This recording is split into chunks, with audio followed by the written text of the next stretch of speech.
मैं डॉक्टर श्याम सुंदर शर्मा चिरायु गीता में आप सभी का पुनः स्वागत करता हूं। आज हम जानने की कोशिश करेंगे कि तुम मनुष्य ही क्यों बने। मनुष्य बिना मतलब की बातों में अपना समय और जीवन व्यर्थ गंवा देता है और जिस मुख्य बात पर विचार करने की आवश्यकता होती है उसे भुला बैठा है। बड़ी विडंबना है ये। क्या कभी तुमने ये सोचा कि भगवान ने तुमको मनुष्य ही क्यों बनाया? पशु पक्षी या कोई अन्य जीव जंतु क्यों नहीं बनाया? इतने महत्वपूर्ण विषय को तुमने कभी जानने समझने का प्रयास ही नहीं किया होगा। और प्रयास क्या, तुम्हारे दिमाग में इस प्रकार का विचार ही नहीं आया होगा। बस मनुष्य बन गए हैं, मनुष्य जीवन का आनंद लिए जा रहे हो, मौज मजे किए जा रहे हो, न आगे का सोचते न पीछे का सोचते।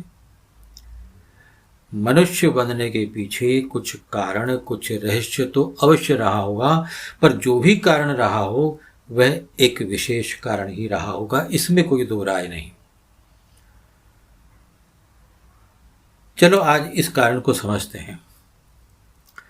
देखिए, भगवान को सभी प्राणी प्रिय हैं, किंतु जो अधिक प्रिय है वो है उनका भक्त।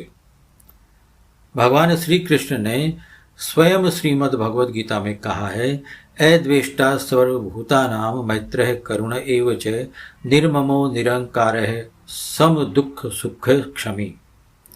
यानी सब प्राणियों में द्वेष भाव से रहित, मित्र भाव वाला, करुणा वाला और ममता रहित, अहंकार रहित, सुख दुख की प्राप्ति में सम और क्षमाशील जो मेरा भक्त है वह मुझे प्रिय है, ऐसा भगवान ने कहा। अब इसका अर्थ ये भी होता है कि जो द्वेष रहित है वह भक्त है, मित्र भाव वाला है वह भी भक्त है, ममता अहंकार जिसमें नहीं वह भी भक्त है, जो सुख दुख में समान रूप से रहे और क्षमावान भी हो वह भी भक्त है। जरूरी नहीं कि भक्त मनुष्य योनि में ही हो, इस बात का सदैव ध्यान रखना, वह किसी भी योनि में हो सकता है। और भगवान ने जो प्रिय होने का कहा उसका अर्थ ये नहीं समझना कि भगवान उसको अलग से मदद करते हैं या उसका हित पहले या अधिक चाहते हैं या करते हैं।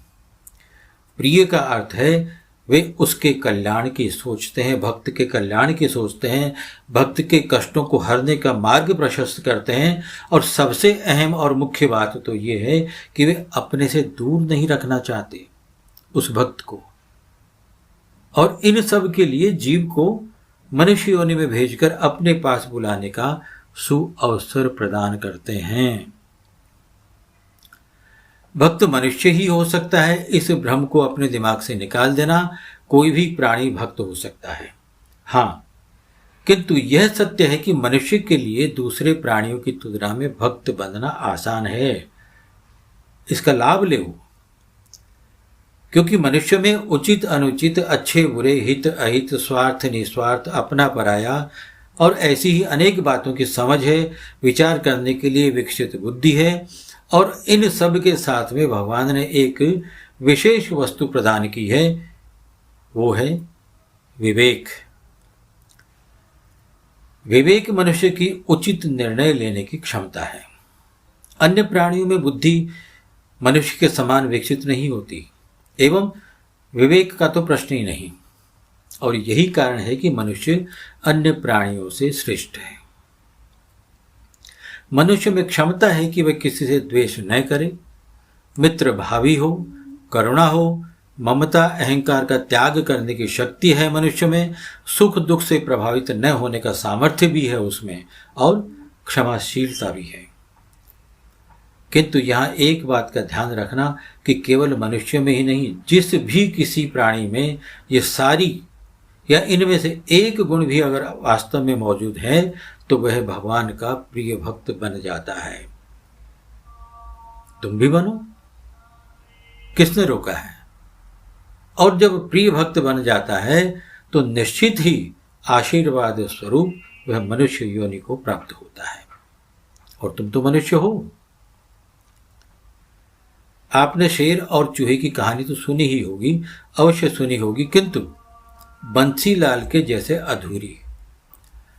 बंसीलाल जब एक महात्मा जी का शिष्य बना तब उसे पूरी कहानी सुनने को मिली, जब महात्मा जी अपने शिष्यों को ये कहानी कह रहे थे, सुना रहे थे।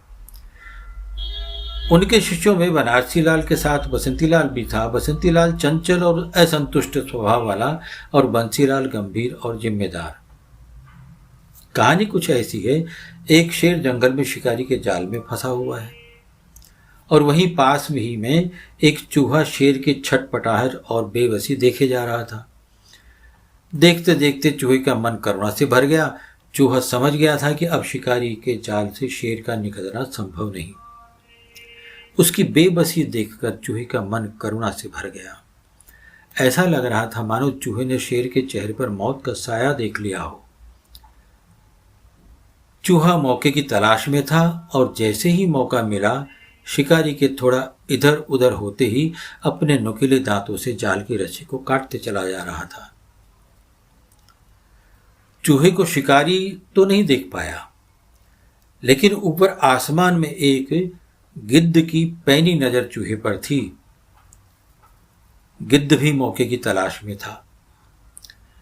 उधर चूहा अपना काम जल्दी जल्दी किए जा रहा था। उसने ठान लिया था, दृढ़ निश्चय कर लिया था कि शेर को जाल से मुक्त करके ही वह दम लेगा, और सफल भी हो गया। उसने जाल की रस्सी को काट दिया। शेर अब मुक्त था और चूहा निश्चिंत है। शेर चूहे को कृतज्ञ भाव से लगातार देखे जा रहा था।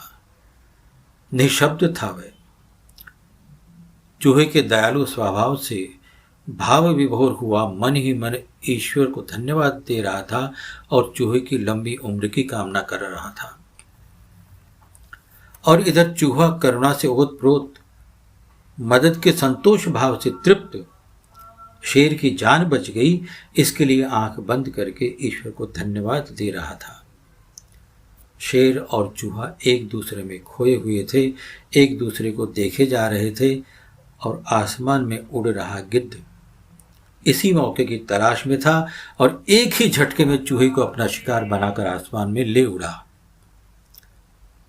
चूहे को समझने और समझने का अवसर ही नहीं मिला और शेर भी चूहे की लंबी उम्र की कामना ही करते रह गया, जान भी नहीं बचा पाया।